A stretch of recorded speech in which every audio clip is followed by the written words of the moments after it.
my gosh, how does anybody follow that? Welcome everybody to a live presentation tonight of the Great Conjunction. This is it. This is the night we've been watching for and waiting for months and months. And we'll be with you for about an hour. We're starting a little early. We can't view it yet. Sun just set a little bit ago. Still too bright in the sky to actually see the object, but it'll be up here in just a minute.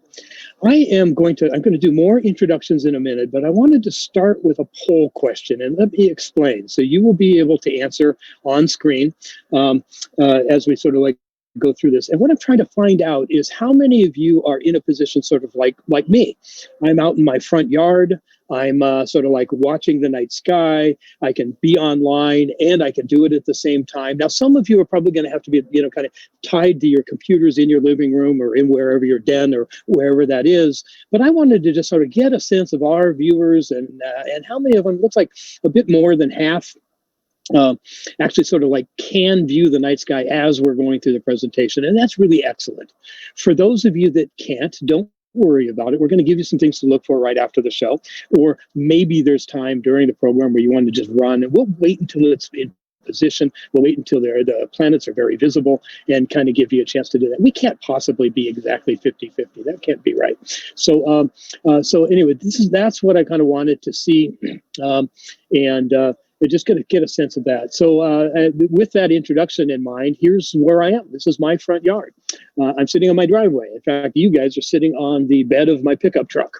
And right next to me over here is a big old telescope. I brought this one home from campus. It belongs to the ASU Outreach Department. It's a 14-inch Schmidt-Cassegrain. It's a Meade piece. And on the back of it, I think you can see that little thing. It sort of looks like a camera. That's because that's a camera. That's just kind of sitting there. It's organized. It hooks right up to the scope. And I can use that to sort of show the image. So I was out last night. I kind of had it. It looked really, really good. I can't wait to show it to you tonight. We're still just a little bit early. We're going to wait until it gets a little bit darker. We can kind of get that visible. And so watch for it. In about 5 minutes or so, I'm going to do another poll question. And we're going to ask if you can actually see it. So it's going to appear. Actually, I'll show you where it appears in my house. Can I do this now? I'll try it.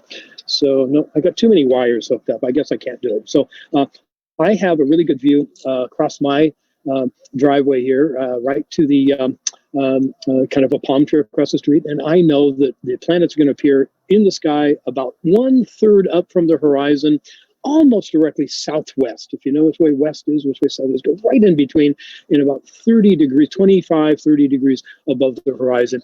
And I think that's where we're going to find it. And I think it's going to appear here in just a couple of minutes. And I'll do another poll for those of you that are outside watching. And we'll try to get an idea when people actually get to first see it and all of that stuff.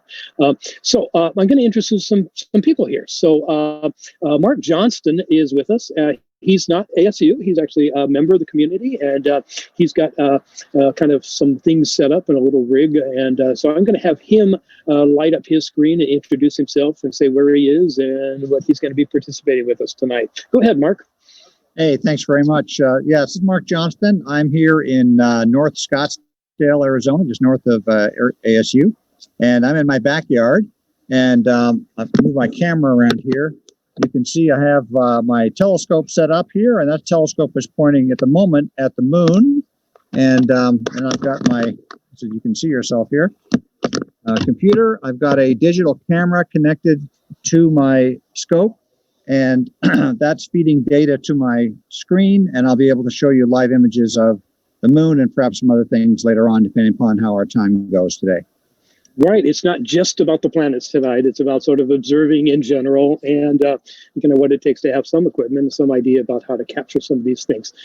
So thanks, Mark. We'll be back with you in a little bit. I was going to go to Tom Mosden next. Tom is associated with ASU. He's a colleague of ours and also a past member or a past president of the East Valley Astronomy Club. Tom, are you on?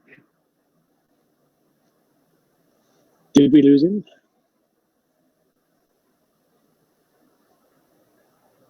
All right.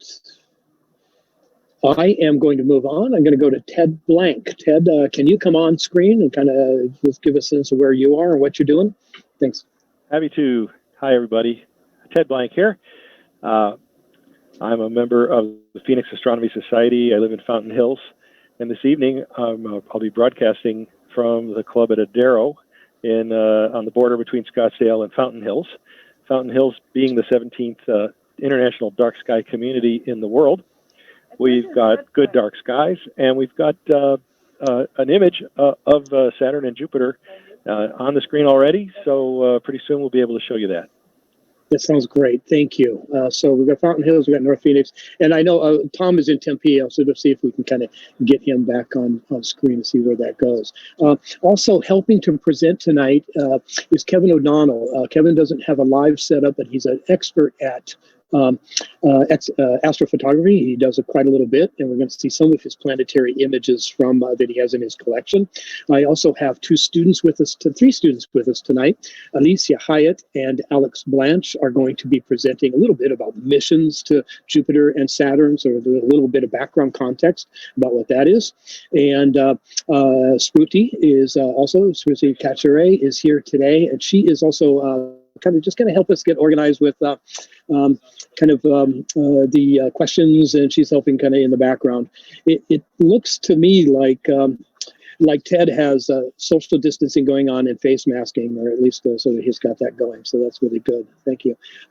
Then Meg Hufford is also on board. She's a colleague of mine. She and I run the community outreach program, the on-site version of the community outreach program, where people come and visit the university, visit ASU, and that's kind of a good job, but people can't visit right now. So we have been finding ways to be virtual. We've been finding ways to get out to people, and what better opportunity than the Great Conjunction. And so we'll see this as we go forward here. So you can see there's some sort of people over at my house too. So this is really a pretty big deal. And I have some other neighbors just wandered up a minute ago because they see my activity out in the driveway. So they're seeing. And then lastly and not leastly, Kim Baptista is the webmaster tonight. She's the one that kind of has done the communication. She's got you organized, and she's got everything going.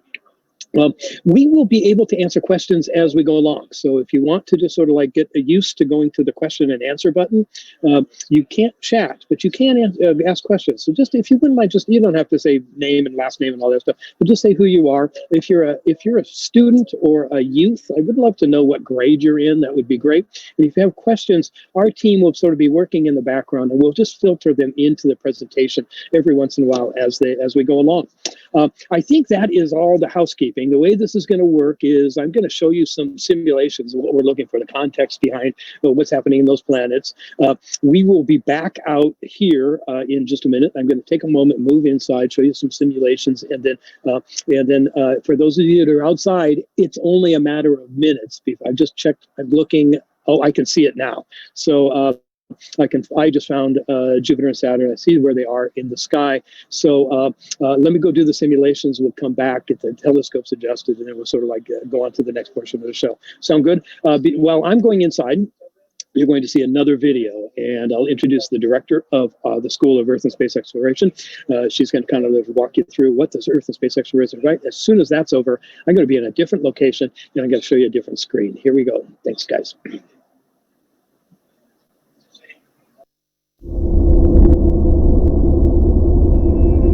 Here at the School of Earth and Space Exploration at Arizona State University, we are deeply committed to high-impact scientific discovery. We ask important questions with deep consequences for humanity as we explore the great unknowns of the Earth, our solar system, and the universe.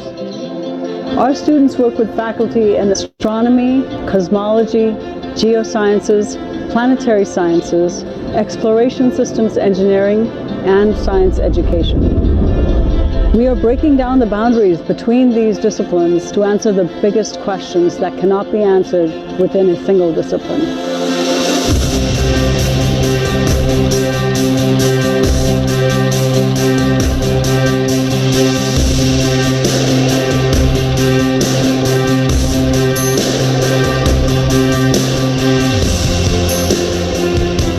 Our degrees are designed to challenge students, to encourage critical thinking and scientific inquiry, and to inspire exploration. At the school, we're exploring all of Earth's continents and looking at the future in terms of climate and water supplies. We study astrobiology and seek to understand the relationship between life and a planet. We're at the very center of the community trying to understand whether Mars is habitable, maybe even in the present day. We have one of the largest collections of meteorites in the world, the largest at any university. And we have some of the best university facilities for building flight instruments and spacecraft for exploring our moon, planets, asteroids, and the unknowns of the universe. Here at the School of Earth and Space Exploration, we are combining the strengths of science, engineering, and education to set the stage for a new era of exploration of our Earth, our universe, and of the future.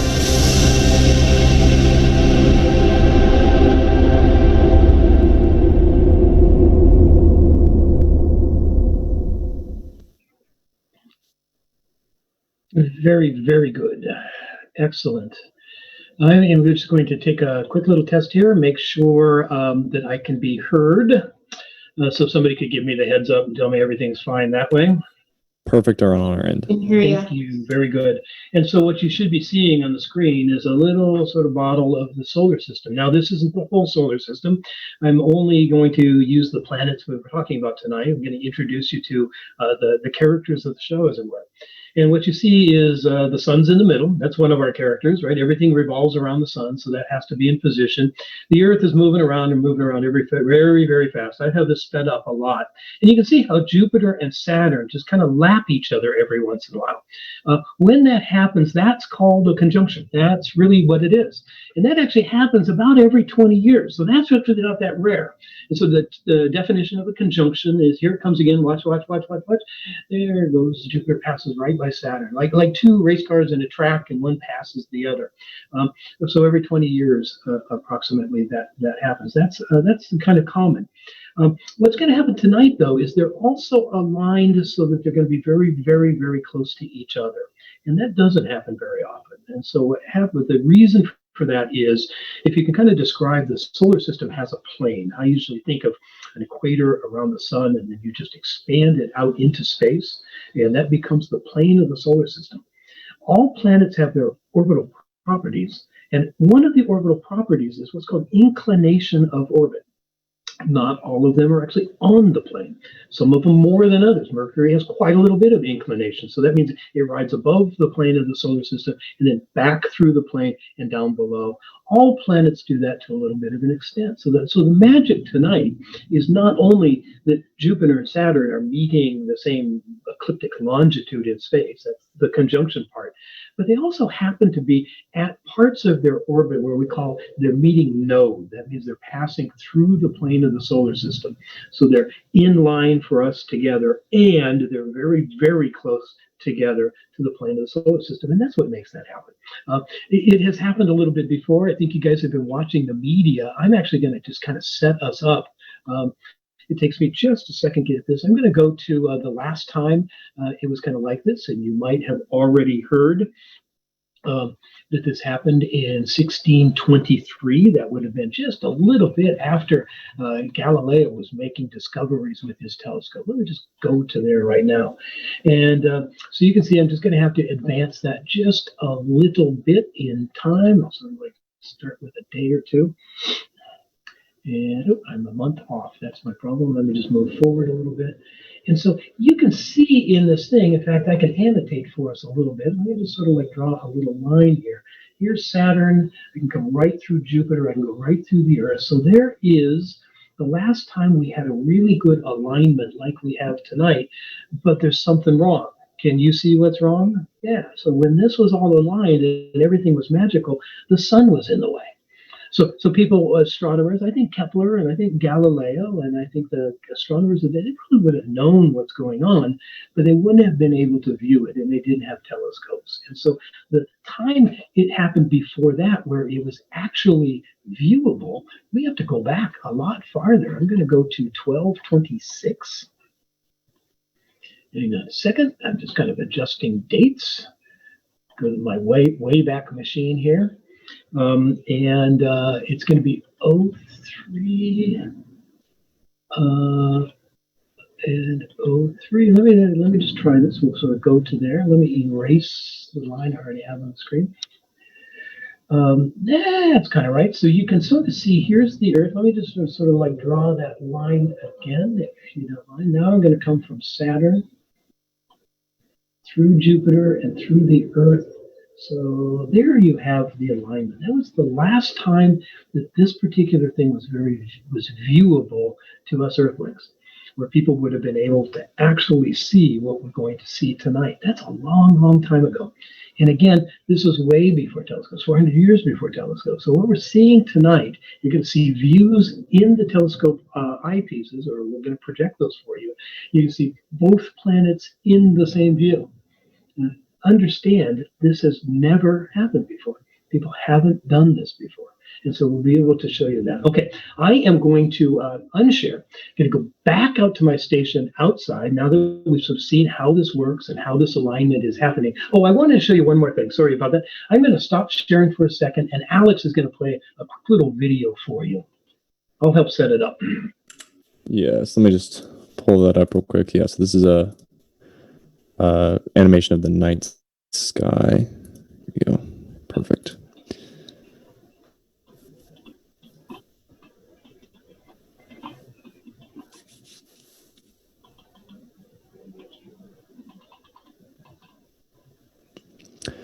And you can see this, right, Rick? Yep, I can sort of see what's going on. So what you see going on here is the movement. And would you just play it one more time for me, please? I just sort of like missed your start because I was getting set up for another thing. What we're doing is we're starting this back on October the 15th. And so we've been watching all the way through the holidays, all the way through Thanksgiving, all the way through Halloween and Veterans Day. Now we're kind of getting into December. You can see that the planets are sort of like getting closer and closer together. They're sort of moving forward, and now it ends tonight. Now, if you don't mind, Alex, I'm going to just share screen again. Let me sort of do that.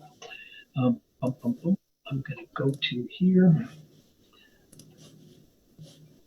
Am I optimized? I am. And so now I've kind of set up this model just a little bit differently. You can see that there's Jupiter and Saturn, and I've set up again in October 15th. So that view that started the video where we saw the two planets next to each other and separated in space by quite a little distance, this is where we were. And I'm going to kind of run forward in 12 seconds to today and just going to just watch what the movement does.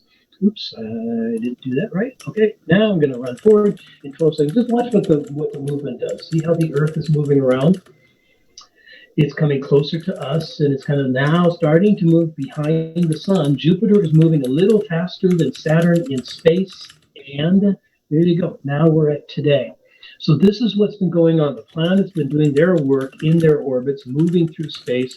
We've been watching for the last 3 months, and them sort of coming closer and closer together until they're actually going to meet and sort of be in space, and that's where we go. I'm going to stop sharing screen and move outside again, and what I want to do is launch the next poll, and that's going to ask those people that can see if they've found it yet. Are you actually looking at the object in space? So here we go.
I believe I am back.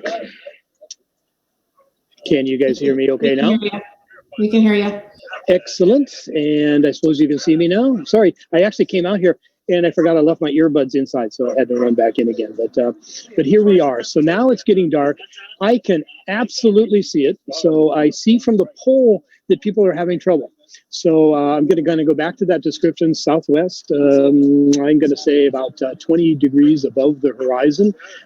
And actually, I can start to see now that you can actually see both objects. And so both Jupiter and Saturn are visible. I am going to adjust my telescopes, but before I do that, I want Mark, I'm going to introduce him again, and we're going to go back to the view that is just of the moon for a moment. And then we'll get the telescopes organized and oriented towards the Jupiter-Saturn movement. But if Mark, if you wouldn't mind coming back on, and let's go ahead and just take a look at a good moonshot. People can sort of still get organized and sort of find the objects in the sky. And I will be back after I get my telescope adjusted to the planets. Okay, Mark, are you there? Yeah, I'm here. I'm not seeing the share button though. Okay. I'll let you totally find that share button. Hi, guys. Uh-oh. Uh-oh. If we start acting really skittish around you, trying to eat.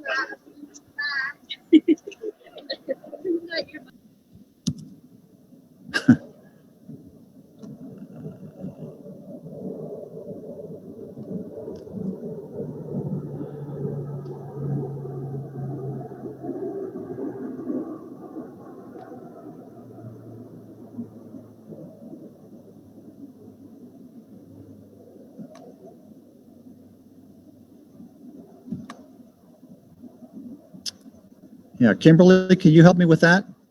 I'm not able to share.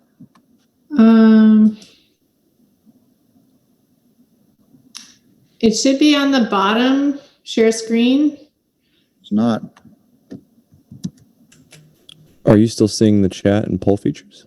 I'm seeing the video summary on the right side, but I'm not seeing. You know, it says recording. It's got people's participants there. I saw it earlier, but it's not there now. Silly technology. Weird. Yeah, that seems more like a glitch. Yeah, because it should be kind of at the bottom in the center of your screen. Should be. Let me go back to my screen, and I do have a little view of the planets now, so I can sort of show you what that looks like. We'll try again. Want to see it in the telescope? Let's see here.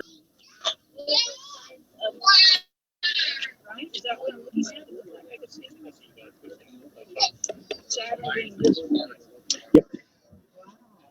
So I now have the view on screen through my little setup. That jerking you see on the screen is me just kind of adjusting my focus, trying to get it in just exactly right. I'm going to put myself on the bottom here so you can kind of see me talking. Look, there's somebody next to me. What's your name? Lincoln. Lincoln is next to me.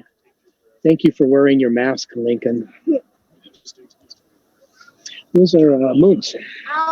So what everybody is seeing here, if you look at my screen, is Jupiter is the big round bright thing at the bottom or in the middle of the screen. The oval shape up towards, I think you might be able to see my cursor. This is Saturn over here. These are 3 of the 4 Galilean moons. This one is Europa. This one is Io. This one is Callisto. The one that's missing is Ganymede, and Ganymede just about an hour ago passed right across the edge of Jupiter right here, and it's just right at the tip of my my cursor. So all 4 are sort of there, but you can only see 3 of them. I think also, if I have it right, let me just see if I can get a little bit better brightness. Hang on 1 second. I think if you have it, you can see just up here next to Saturn, see that little tiny dot right there? That is going to be the moon Titan. So Titan is one of the major moons of the solar system. We have 4 over here, 1 hidden. One is Rick? right there. Yeah. Are we meant to be seeing your screen? Because we don't see anything on our end right now. Oh, I'm sorry. Oh no, that's really bad. Oh, shoot, I sort of had everything kind of organized for you to be able to see that. Hang on a second. Let me launch again. Do I have to go over that all over again? Hang on a second. Turn live. All right. Can you see that now? Yes, perfect. Excellent. Sorry about that. My goodness sakes, I've just been talking and talking. So this is this is going to be Jupiter. Can you guys see the cursor? Is that good? Yes, we can. Okay. So Europa, Io, Callisto, and Ganymede is just right in here. This is Saturn, and this is a little moon of Saturn called Titan. Let me take a break here for just a moment. I'm going to actually ask Ted to get ready. And I'm going to just change my, I can change my view characteristics just a little bit. I'm going to play with it. Ted, why don't you come on? Do you have a view of the objects now? Hi, Rick. Yes, I do. I'll share my screen here. I'm going to stop share. Let you go. Okay. All righty. Here we go. So, hello, everybody. This is Ted Blank. I'm up at the Club at Adero on the border between Fountain Hills and Scottsdale. And right now, what you're seeing on the screen is a lower exposure, a shorter exposure version of what Rick was showing you earlier. So in this case, I don't have enough exposure to show you Jupiter's moons. They're too faint, but you can see Saturn's rings. And so this is the short exposure version of what Rick was showing you earlier. The idea here is that Saturn and Jupiter are illuminated at greatly different levels. So it's impossible for any one of us to show you both of those things properly exposed at the same time. So we'll switch back and forth between the ability to show you one and then the other. You can see Jupiter as a big bright disk in the sky, and you can see Saturn with its beautiful rings tilted slightly off horizontal. We can see both of them in the sky, naked eye, from up here, and we've got several folks behind me with binoculars and masks, and most of the people with younger eyes are telling me that they can see both Jupiter and Saturn naked eye in the sky. But we've also got a pair of binoculars, 2 pairs of binoculars to pass around, and with a pair of binoculars, it's really quite simple to see both of these objects. Let me show you a quick picture of the setup that we are using here. I'll just hold this picture up in front of the camera. That's probably the easiest way. There we go. So I took this a few minutes ago when it was light out. I've got a small telescope on a small mount, which is tracking the sky. And I'm sitting in front of a laptop that's doing the broadcast. And at the same time, we've got that mirrored over to a larger television screen, which is what most folks standing behind me are watching at the same time.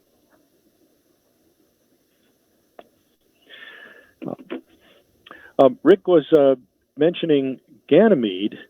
Let me, if I could take a second here, I wanted to give you, well, if there's time for this, Rick, come back to me and I'll show them that occultation of the star by Ganymede last night. Oh, that's right. Let's see. I think let's do it right now, if you don't mind, Ted. I forgot that you said you did this, and so let me set up a little bit. Both I was out here kind of like testing my system last night, and I noticed that all 4 moons were visible then, and one of the moons of Jupiter actually had a little star next to it. So Ganymede was visible, and right next to it was a little star. It looked like Jupiter suddenly had 5 moons, not 4. I identified it as a star. I found it today, so to do that. But Ted saw it, and they've actually taken it to a whole nother level. So explain what you did, Ted. Sure. Let me share that. Let me share that screen for a moment. I'll stop sharing that, and I will share a different window. Here we are. So yeah, last night we there was a scheduled event where Ganymede, the third third moon of Jupiter was going to pass in front of a star, and when Ganymede went in front of the star, it would block the light from the star, and so there would be a small dip in the combined light of the two objects. The star would disappear, and the amount of light the star contributed to Ganymede, which was a very small amount, because Ganymede's a very bright object, would be hopefully visible. And so this is a recording of the light of the combined Ganymede and star on the left and the right. And then in the middle, you can see where the star disappeared behind Ganymede as Ganymede moved in front of it for about 130 seconds. Ganymede is huge compared to asteroids that typically do this. And this was part of the research for NASA because the JUICE mission is going to explore Ganymede. And one of the things that they're interested in is to know exactly where Ganymede is. And so measuring its the point at which it occults a star to the nearest 30th of a second gives some very accurate information about exactly what the parameters of Ganymede's orbit are. They're known pretty well, but any improvement in the knowledge of its orbit improves the ability of the mission to pass close by the moon and get better scientific data in the future. So we had 5 or 6 people around the country actually able to record this, and the data is being reduced right now.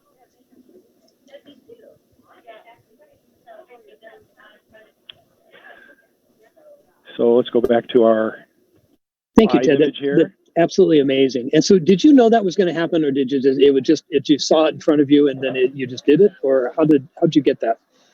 I'm a member of an amateur group called IOTA, the International Occultation Timing Association, and our members, some of whom are rocket scientists smart, predict these things months in advance for us so that we can go out and be ready, assuming the clouds cooperate, and try to capture these events.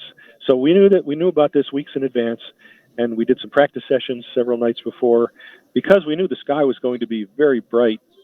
But luckily, it was just dark enough for the data to actually be usable. Excellent. Okay, so here's what I'm going to do next, if you guys don't mind. Thank you very much, Ted, and this is great. So I think this is really great because you have an image where you can see Saturn better and sort of have the lights better. In my image, let me just sort of share. Let me see if it's ready. We just share again. We've got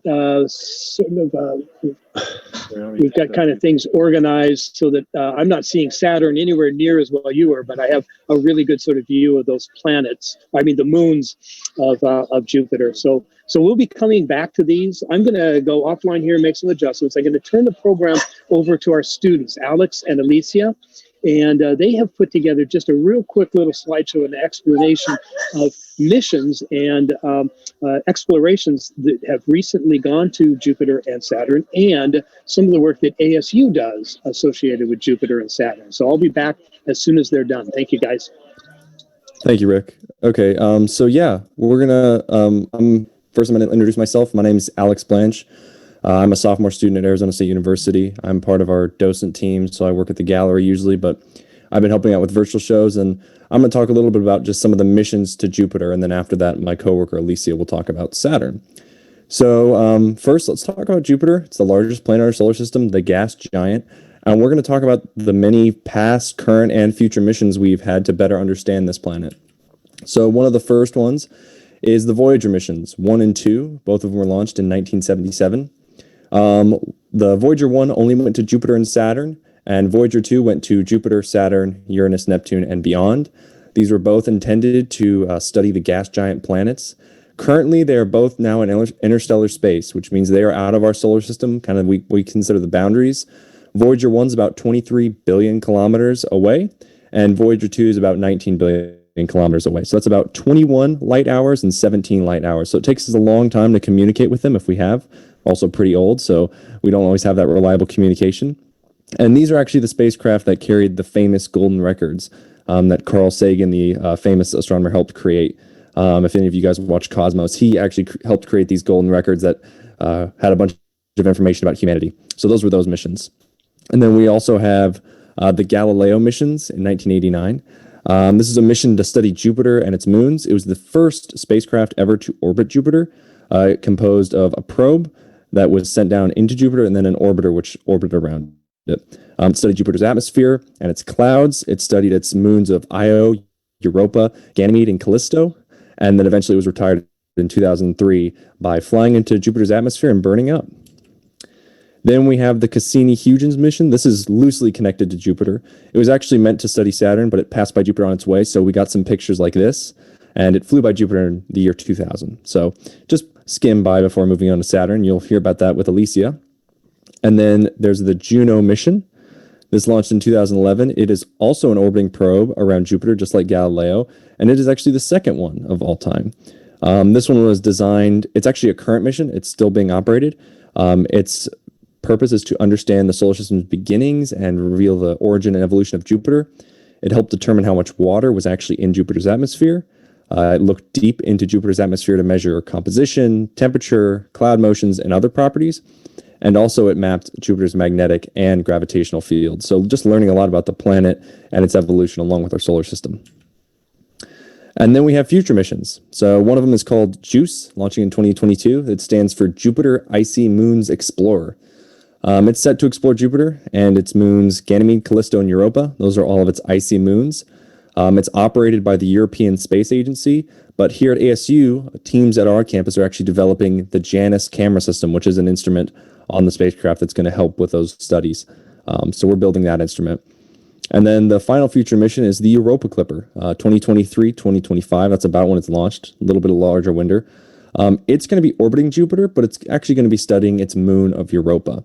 And it's going to be determining habitability, and a landing site for a future mission. And the reason we're so interested in the habitability of Europa is because there are liquid oceans underneath its surface. And so we think that, if there's liquid water in there, there might be life. And so ASU actually is developing a lot of instruments for this mission. We have the Europa Thermal Emission Imaging System, or ETHEMIS. We have the Radar for Europa Assessment and Sounding Ocean to Near Surface, or REASON, the Surface Dust Mass Analyzer, or SUDA, and then the Mass Spectrometer for Planetary Exploration / Europa. And so we're all developing those here at ASU campus, and then they're going to be placed onto the craft, which will launch in a few years. But this is going to be a big step. Here at campus, we're really excited for this because Europa might be a haven for life, maybe, if there's life in the solar system. So very exciting. And then now I'll pass it off to Elisa so she can talk about the missions to Saturn. Thank you so much, Alex. Hi, I'm Alicia Hyatt. I work at the Marston Exploration Theater, and I'm going to talk to you today about the Cassini-Huygens Saturn Orbiter and Titan probe. Awesome. So crucial dates for this mission. The Cassini-Huygens mission launched in, Huygens mission launched in 1997 to land in Saturn, or to arrive at Saturn in 2004. What's really exciting about this is one of the most important tasks that Cassini was tasked with was to release the Huygens probe so that it could touch down on the surface of the moon Titan, which it did. And this was the very first robotic explorer to land on any outer solar system body. So it was really exciting for scientists. But unfortunately, all good things have to come to an end, and the Cassini-Huygens mission was completed in 2017 when Cassini so bravely launched itself into Saturn's atmosphere and sending us data as far as it could. So we have lots of science from that. And so what exactly did Cassini accomplish? Well, it was the first to do a lot of things. As I mentioned, it was the first to have a robotic explorer to land on an outer solar system body, and it was also the first craft to orbit Saturn. It gave us extensive data with its 20 years of service, and we're still analyzing some of it today. Like I said, the extensive data that we're still analyzing, it not only gave us information about Jupiter and Saturn, but also Saturn's rings and its moons. And with that being said, it's a victory for science. It proved that we could build, and it proved that we could launch something to go into deep space and conduct lots of science for many decades. And so with that being said, I just wanted to share a few images that the Cassini mission took on its 20 years of service.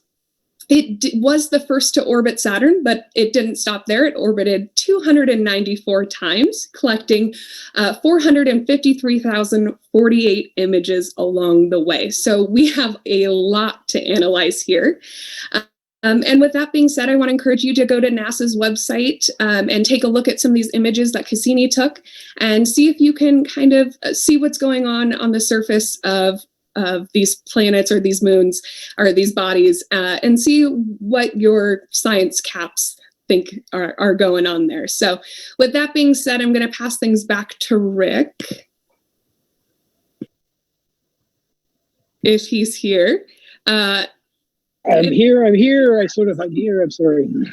I also have the same problem everybody else does, trying to find the buttons in the dark and with multiple screens going at the same time. So, but I'm back. Alex and Alicia, thank you very, very much. You never disappoint. So usually we talk about this well in advance. We just kind of came up with this idea this afternoon about noon. We said, we really should just kind of put the context of exploration into this a little bit. And you've done an excellent job. So thank you very, very much for helping with that. The next thing, we're going to go back to Mark. Mark did work out his technical difficulty and the share, and so I'm going to ask him to share his screen. And because the moon is bright and up and obvious in the night sky, I thought we'd just take a quick look at that before we go any further. Okay, there you go. Thanks, Mark. Are you seeing Looks that? great. I sure am. Okay, awesome, good. So I turned it sideways so we can take advantage of the screen completely, but a few key features here. These are the Maria. So you've got the Sea of Crises up here. You've got the Sea of Fecundity, the Sea of Tranquility, where the Apollo 11 landed, and the Sea of Serenity, and lots and lots of craters. This is the Terminator. So this is the vertical edge, if you're looking at it naked eye right now, at least from our latitude. And it's a beautiful object. It's taken a lot of magnification. You can zoom in on craters. There's just a lot to see. And as the moon goes through its phases, the different features and shadows are highlighted by the angle of the sun on the moon. So it's a lot of fun to look at throughout the month. Excellent. Thank you very, very much. So I just wanted to remind everybody, this is live. So this is a camera rig hooked up to a telescope looking at the same moon that I hope you are tonight. Before we go any further, thank you, Mark. I'm kind of going to get back to you in a little bit about a possibility of another object. But the next thing I wanted to do, I'm going to do that poll again. Now I want to know how many people can actually see it. So let's launch the poll is it visible to you? Are you seeing it in the night sky? I kind of want to know that next, okay?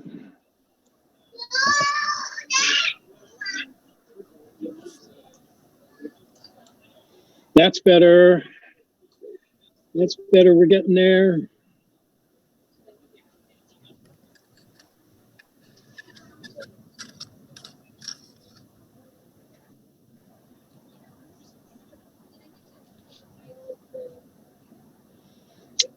And I don't know if you've noticed this or not, everybody, but we have over 700 people sort of since we started tonight. So we're about 729 right now, sort of viewing with us. The outreach department at ASU, we've taken a really, really serious look at how we can stay in touch. And so the fact that there's a grand conjunction tonight is great. But we don't just wait for this. So we have a regular program we do every other Wednesday night. We're taking a little break for the holidays now, but starting up again in January, and then every other Wednesday for the rest of the spring, we do some sort of subject-oriented night sky viewing hour-long presentation. They start at 7:30 and they go until 8:30. And I'm sorry, they start at 7, they go until 8. And it's been a lot of fun, and many of you have done that. I know we have a lot of new visitors tonight because of the attraction of this amazing opportunity to see these planets, but there's stuff going on all the time. You can see people moving around in my background. I don't know if you know it, but you've probably heard that I had kids, neighbors are walking by. There's some light on me, so everybody sees there's something going on here. But this has really been an amazing adventure. So I noticed that most of you that are looking now have a view of it. And I wanted to just kind of point out something we talked about here with my friends, is that the news media sort of had this thing come in together, like both planets were going to be together and the combined light was going to create one single star. That's not what we're seeing, is it? Yeah, so tonight is as close as they're going to get. And I can definitely, I'm just looking at it right now, I can see Jupiter and I can see the much dimmer Saturn. Remember, Alex talked about Saturn being much further away, sort of in part of his presentation. Saturn is actually about twice as far from Jupiter as we are right now. If you remember the simulations I did inside. So Earth, Jupiter, and then Saturn about twice as far away. So it's a smaller planet. Not much, but a little bit smaller, twice as far away. So that owns the dimness and sort of the difference of it. I am going to switch back. Can you guys see this? Let me just double check. Are you seeing the image of Saturn and Jupiter again? No. Okay, hang on a second. I can fix that. Do it. We've got so many different things like sharing and moving and doing. I just wanted to show you something I found. Here you go. Can you see them twinkling a little bit? Maybe that might be too much to ask of Zoom, but on my particular screen, I can see that it's starting to get lower and lower towards the horizon. And so we're starting to get into more atmospheric interference. And when we talk about imaging planets and we talk about anything we look at in the night sky, astronomers want to look at things that are straight up overhead. Because if it's straight up, it travels through much, much less atmosphere. And you think our atmosphere is clear. You think you can go out and see the stars, but it is loaded with moisture and dust and debris. And especially in the city, we have reflection of city lights. So we like straight up. What we have tonight is way sort of at the angle and almost by the horizon. And so that's interrupting some of our viewability of this particular object. I'm going to try a little adjustment here. I was doing it offline. Let me see if I can get that back on my screen here. If I just sort of I'm going to make everything else look really bad, but I can show you that if I make the rest of the sky really dirty here, let me just point at it. You see this coming into view here? That's that moon of Saturn I was talking about. So that's Titan right there. I took some astrophotography last night. I haven't had a chance to process the image, but if I make it really dirty, it's almost hard to look at because of all the stuff going on here. I think you can start to see, let me see if I can do it. You can see there's actually 4 or 5 other little tiny moons that are sort of like just dancing around Saturn. I know they're here. I'm not seeing them very well on my screen, but Titan is coming through. Let me just tell you something of significance here. In our solar system, there are 7 large moons, larger than all the other moons. So there's 7 big ones, and then everything else, all 165 other moons are much smaller. In this particular view, with Callisto and Io and Europa, Ganymede hidden right here, Titan right there, and then the moon shot that Mark just gave you, the moon in the sky, you're seeing, right? You're seeing essentially 5 of the 7 moons that are big and bright. 6 if you want to count Ganymede against it. That's really pretty amazing. And the fact that all of those moons and these 2 planets, I'm going to say this again, are in the same telescopic view. This is the first time that humans actually have been able to see this. And so this is really a very, very auspicious night, if you want. It also happens to be on the winter solstice. Today happens to be the longest nighttime of the year, the shortest daytime of the year. The sun will start turning around and moving off of the, moving against the horizon back towards the month starting tomorrow. And so the promise of spring, the promise of that stuff is coming up. I'm going to kind of go back and introduce you to Kevin O'Donnell. Kevin is an astrophotographer. I introduced him at the very beginning of the show and sort of said he would be kind of coming up here about now. Let me just let him get on screen. I'll stop share. Let's give him a chance to do a little sort of share screen. And I want him to talk about some of his planetary images, how he gets them, how he kind of figures out what to do and how and what to take. And so Kevin, it looks like you're wearing a NASA shirt. Thank you. Good job.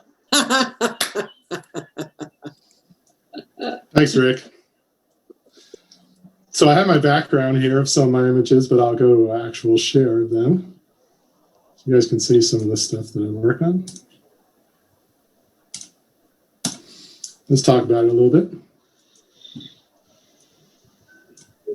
So I'm Kevin O'Donnell. I'm an amateur astronomer and astrophotographer.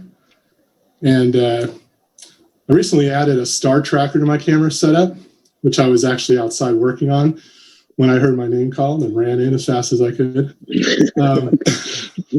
Highly recommend that to anyone interested in astrophotography, though, because otherwise you're very limited in your exposures. So going back to August just of this year, I was taking wide field 15-second exposures up in Flagstaff at Lake Mary. But it was frustrating because, it's limited to 1 to 2 seconds, especially at an 840 millimeter lens like I'm using. So a couple of months ago, I bought a star tracker and it just changed everything. It was just a sample of only this year and what I've been able to do in just the last few months. So anyone that's interested in astrophotography, highly recommend getting a star tracker because it'll really take it to the next level. You can do a stack of photos, and not only do you get a longer exposure total then, but you eliminate a lot of the noise. So these are just some of the samples of my favorite images.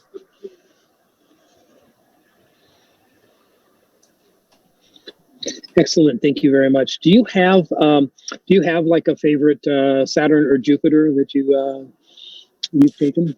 I've just taken some outside. This one in the top corner up here is just from last night. So you can see some of the moons of Jupiter. I see. Yep, I got it.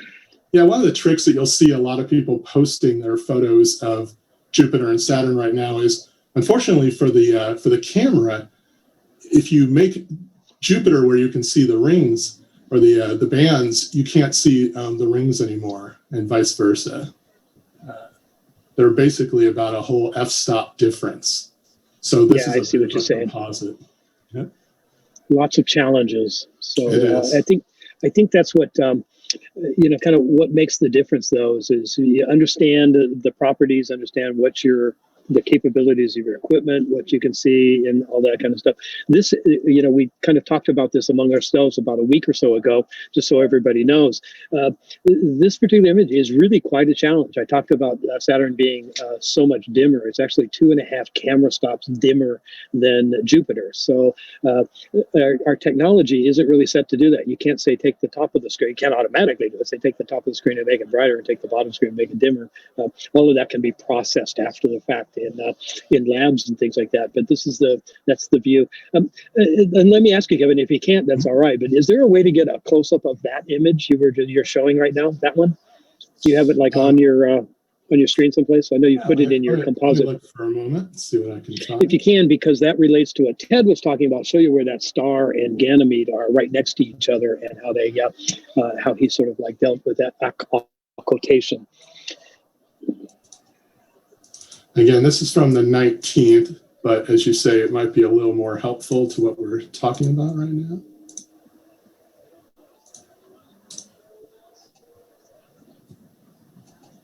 There you go. So on the 19th. Oh, yes. Oh, I see. So that's what it is. Okay, I thought that was last night. So that's it's a little different. Yep. And everybody can see that the moons of Jupiter are in a different position. Io actually has a 17-hour orbit. So every night, if you go out and look at Jupiter in a telescope, every single night, those moons are dancing around. They're not even close to each other. So one moves very, very fast and can move all the way around the planet in less than a day. Europa, not much slower than that. And Ganymede and Callisto tend to take a lot longer to move around because they're further away from the planet. But that's kind of cool. Well, excellent. So did you say the Star Tracker is brand new? Have you used it yet? Yeah, so these photos I have here really show what I've been able to do in the last few months, from Orion to the Flame and Horsehair Nebula, even Pleiades, Cigar and Bode's Galaxy. So before a few months ago, you could take a long exposure. I could take something up, at Flagstaff at a 14 millimeter lens, but I couldn't get these tight zooms unless it was something like the moon that was nice and bright. Excellent. So, Okay. Well, thank you for joining us again. I don't. Most of the audience doesn't know. Maybe they do. But about 4 months ago, we had another program similar to this. It's called the International Observe the Moon Night, and several. This is how I got introduced to several of the people that are back tonight to do the great occultation. And Kevin was with us then, so I just was really impressed with his work and the detail he puts into getting these astrophotos up and active. So we will surely see you again, Kevin. Thank you very much for yeah, I joining literally us. just took this picture in the last 10 minutes, and so that's on my camera phone of the screen. Oh, so I see. So that's the settings I'm using. that's a decent Saturn up there. Everybody sees sort of in the upper right-hand corner. There you go. That's a pretty decent one. That's really good. Excellent. And that's just with my camera phone, yeah. I am going to now we're kind of winding towards the end of the program. We're kind of getting to the point where we're going to start to wind down. But I got two other things I wanted to look into. First of all, Mark, I don't know. Do you have? Can you just come back on? Do you have another target that we could look at? Mark has an incredible setup and is able to tease really deep sky objects out of the sky. And so, if you can, and if you have it, why don't you just give me the thumbs up and let me know. Do you hear me? Yep. Okay. Can you share so I can grab the share thing? Just quickly, just show something so I can grab the share option. I've got the Pleiades here. I can show everybody. So I have to share so you can share? Is that what you're saying? It's a weird thing I've got going on. Yeah, I think there are a few little bugs right now. I don't I'll see it. share that. Somebody else shares, and I can grab it. So you should see something now, right? Not yet. I'm going to calm my image down. Okay, now I can do it. Okay, got it. Okay, there you go. And now I can stop share, right? Yep. All right. So now we should see the Pleiades. You guys see that? Oh yeah, there you go. Yeah. Or So this is kind of a dirty. This is Messier M45, and it's a beautiful asterism in Taurus. An asterism is a recognizable cluster of stars that's within a larger constellation. So another example would be the Big Dipper, which is part of Ursa Major. So this looks like a little tiny dipper up in Taurus. You can see it just to the left of the moon if you've got eagle eyes. It's pretty visible on a dark night, not so easy tonight. I'm not tracking perfectly well. You can see the stars aren't perfectly round, but you are seeing I'm picking up some nebulosity around the stars. It's a bluish tinge. And if I let it go longer and I have it set up properly and the moon's not in the sky, I can get a really beautiful image with tons and tons of blue nebulosity around all the stars. Excellent. So it's not only it's not only an open cluster. So it is a cluster of thousands of stars, but it also internally around the brightest stars, there's this really wonderful wispy kind of, as you sort of described, on a bluish nebula that sort of teases out. Most people don't ever see that. I can see it in some of these stars now. Yeah, exactly. So, Rick, would Mark have a minute just to answer some questions from the audience? Yeah, absolutely. Yep. Let's take it now. Go ahead, Spooty. Right. So there are some questions for Kevin. Okay. Amber asks, what type of telescope would you recommend for space photography? Well, that's a great question, because one of the screens we're seeing right now is when most photos are taken that are any great quality, they're starting with a telescope and then they add an image sensor to it. I've gone the other direction. I'm a photographer who got into astrophotography.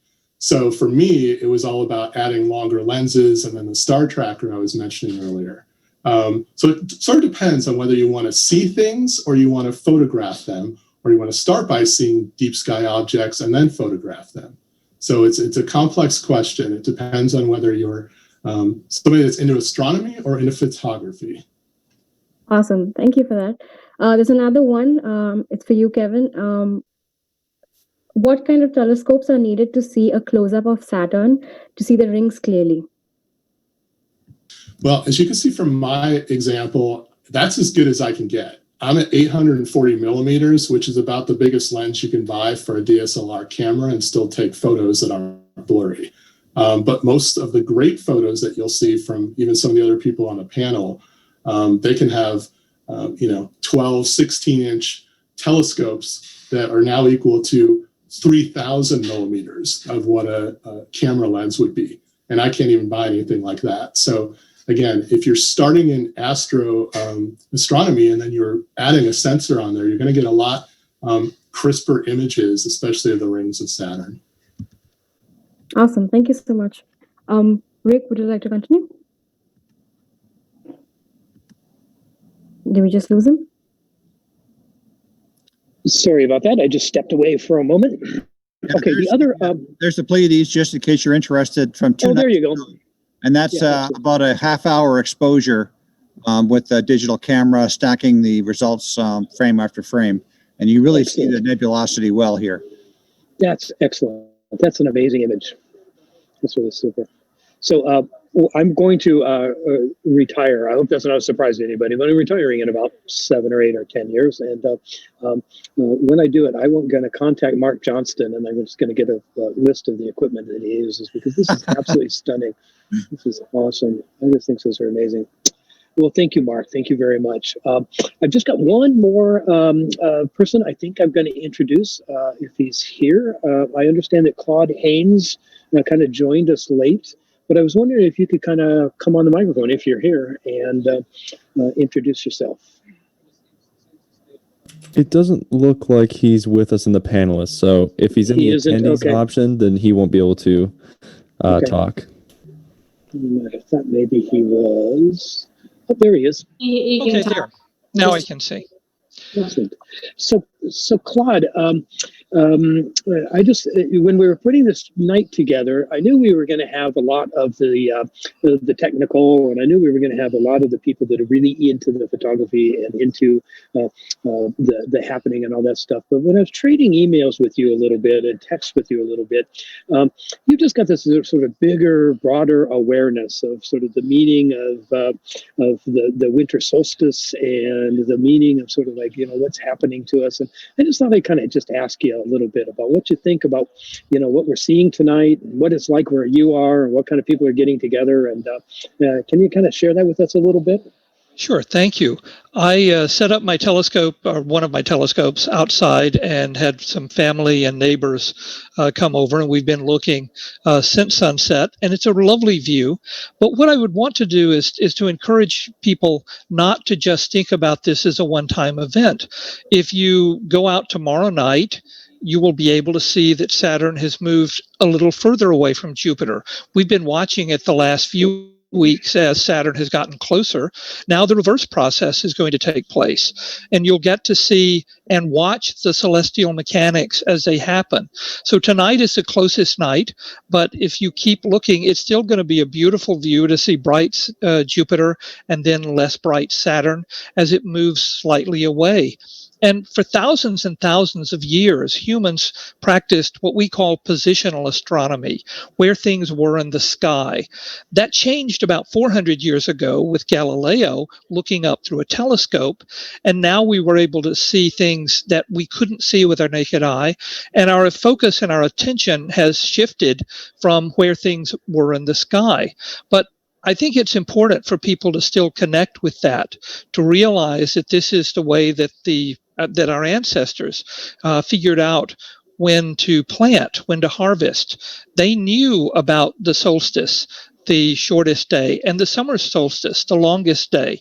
The equinoxes for the spring and the fall were important. And as they studied the sky and knew the cycles of the sun, the moon, the planets, that is the foundation of our astronomy. The wonderful things that we have with telescopes and spacecraft are all fairly recent. And I think it's sad that some of us have lost touch with that ancient connection to other humans who looked at the sky and really marveled. They saw the constellations and they told the stories of their heroes and gods. They were frightened or overjoyed to see comets, depending upon which, whether your side won in the war of, say, 1066 with the comet then. All of those things were important to the ancients. And I think because now we take things for granted a bit and don't look up at the sky. I think this is a good time for us to kind of just take a step back and really enjoy and appreciate how wonderful the universe is, and that we can do it with our own naked eye, just like humans have done for thousands and thousands of years. Thank you, Claude. Well spoken. And really, I also wanted, I think you share with me. To me, this particular winter solstice tonight, maybe because of this event, but maybe just because of what's going on in the world right now, I think it's actually more important. Winter solstice is the middle of winter. It's the coldest, darkest day, if you want, all that stuff. But ancient cultures, they didn't necessarily see it that way. Winter solstice is actually a celebration. This is the time when the sun stops moving towards the south. It halts on the horizon. It's not going to get any lower, and it's going to turn around. And that promise of return, that promise that things are going to get better, all of that stuff after the 2020 that we've had with everything that's been going on in our lives right now, I think that's really amazing. And the fact that people like Claude and people like the guests that we have tonight and the students that are here tonight, we're all just anxious to share what this night sky is like with the bigger public and get as many people sort of looking and watching and sharing as we can. One of the main features of our virtual night skies that we have put together, and we'll keep doing them later, is to give people something to look at, right? It's not only about the science. It's not only about what we're discovering and the finest detail of those minute sort of esoteric things in science and work. It's actually sort of just about the bigger picture. And we want people to go out and just share and look. So tonight was a great night. My driveway was full of people. We had over 700 people join us tonight and sort of like learn about this particular fascinating grand conjunction. And so Claude, I'm going to just kind of like ask you to just kind of share a final comment, and then I'm going to help bring the program to a close tonight. Well, you mentioned the feast, so we can celebrate Sol Invictus, the feast of the unconquered sun, which was the Roman feast on the solstice. So you can raise a glass of wine or your favorite beverage to celebrate this passing of the year. And I'm sure that lots of us are really going to be happy for the new year and to see 2020 in the rearview mirror. But I think it is a great time for us to celebrate, and I think it's wonderful that so many people have joined together just to really appreciate the beauty of the night sky and to take a moment to think about our place in a really huge universe. We're very, very tiny. You can fit over 1,000 Earths into Jupiter. You can fit over 1,000 Jupiters into the sun.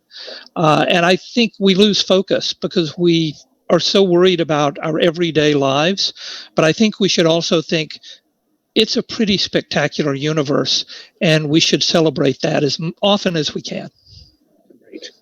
Okay. Well, thank you very much. Thanks for joining us. And I know you My were pleasure. actually sort of like down the street having a telescope with friends like we were. So I'm going to just really quickly ask my team, Meg and Kim, if there's anything else we need to cover tonight. And with their sort of blessing, and say we've done all we were supposed to do, I'll take it from there and just kind of bring us to a close. How are we doing, guys? I think we're good. Thank you very much. So Rick, Kim Baptiste.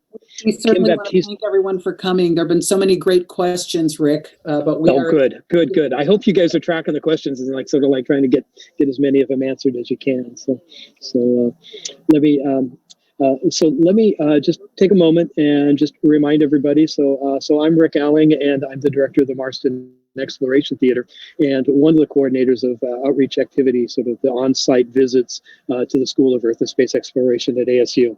You heard Meg's voice just a moment ago. She's my colleague, and between us, we kind of organized to do school groups and adult groups and these groups and programs and shows, but we usually do this on-site. That's a campus thing. That's a come visit us kind of thing. Well, of course, we haven't done that for a while, and so this is just a good opportunity for us to get together and do something totally different.